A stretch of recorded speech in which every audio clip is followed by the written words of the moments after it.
everyone, and welcome to another edition of the Team Daddy Weekly Recap. I am your host, Shapiro the Hero, aka Daddy Dreidels. Week 3 has come and gone, and we are down to just 2 undefeated teams left. We're also learning that championships are not won or lost on draft night, and why repeating as a champion is a very difficult thing to do. We're going to take a look at scores from around the league, which players excelled and which players smelled, and we'll see how league standings look as we reach the quarter pole. But as always, first, a word from our sponsor.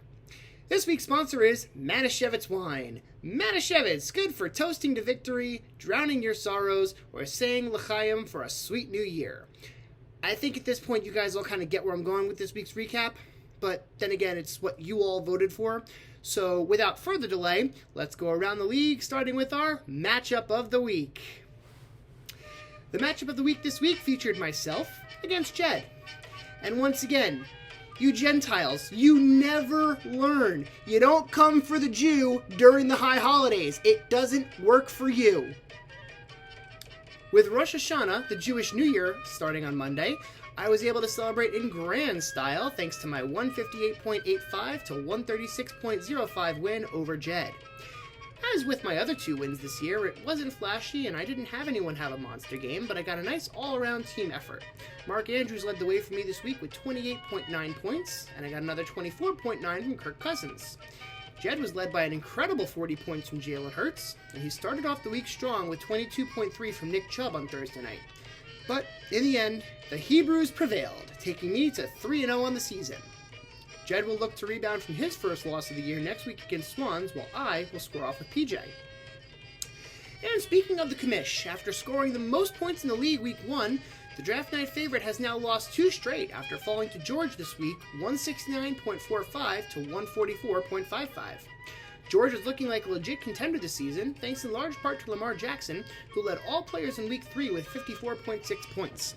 PJ's high scorer was Terry McLaurin with 21.2 points, and while the majority of his team did reach double digits, George rode his players to a second straight win. 2-1 George will face Zach in week 4, while 1-2 PJ will take on yours truly. Turning now to our other draft night surprise, Brett is continuing to silence the haters. He is the only other unbeaten team in the league after beating our mentee 120.05 to 108.15.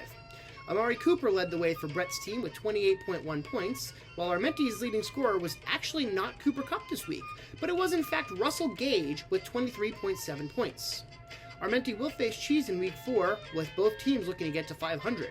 Meanwhile, Brett will not stop rubbing it in everyone's face that he is 3-0, and he will look to stay unbeaten next week against Kyle Swans.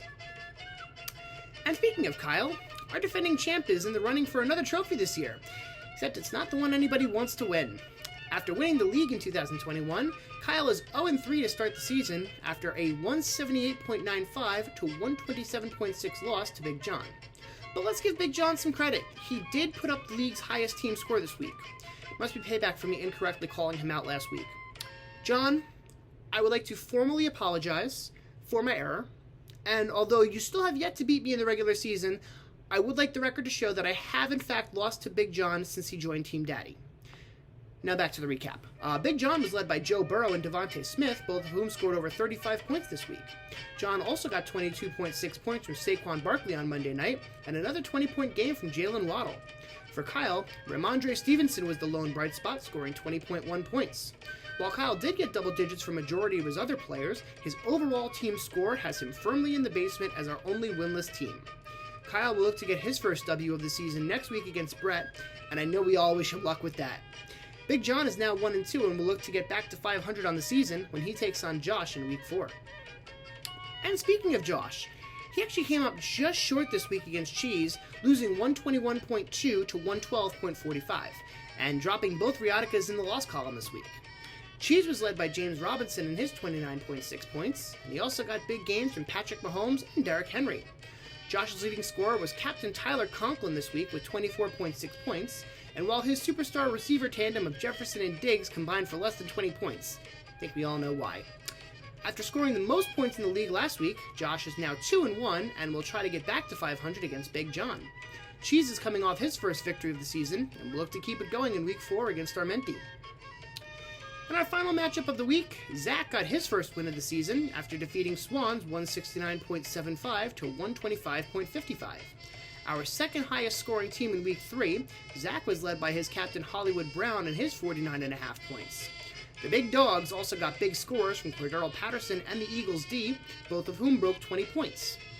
Swans' keepers were his leading scorers this week, with Josh Allen putting up 37.7 and CeeDee Lamb scoring 22.7 on Monday night. However, last year's runner-up now finds himself at 1-2 and outside playoff contention.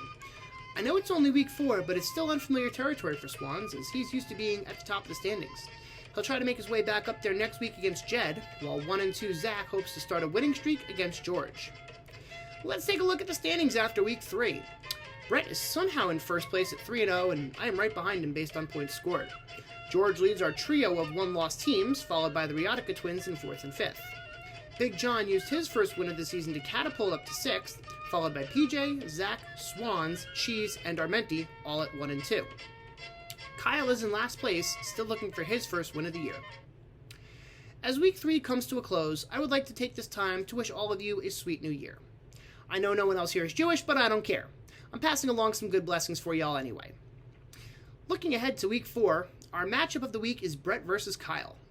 Will Kyle get his first win of the year against Brett? Or will we have to suffer yet another week of Brett's bragging? We also have our first London game on Sunday morning, so be sure to set your lineups and check them accordingly.